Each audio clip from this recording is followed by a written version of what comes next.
An inverted nipple is also known as a flat or a shy nipple and is a nipple that doesn't naturally protrude from the breast tissue round about.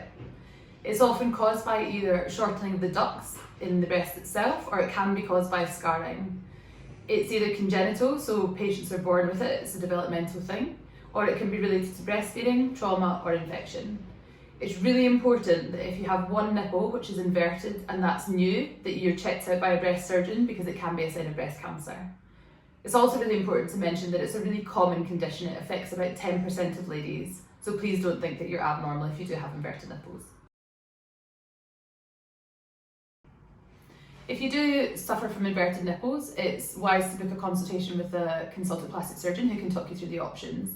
If you have the more mild form, which usually presents as a nipple that's tucked in or inverted, but when stimulated by temperature or touch, it's able to protrude naturally, then you may be able to use other forms of correction, such as a nipple piercing or a small suction device called a nippleette, although the results aren't usually permanent.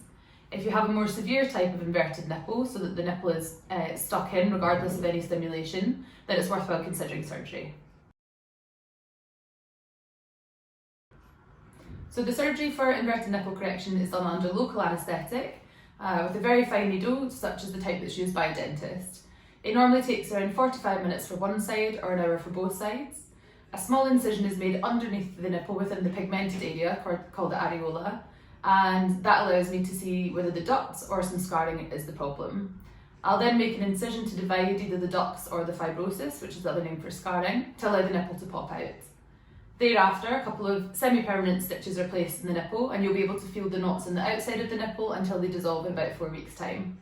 Some faster dissolving stitches are placed in the incision, and that you'll then be given a small dressing, a little sponge to wear for about the first week or so, just to protect the surgical site.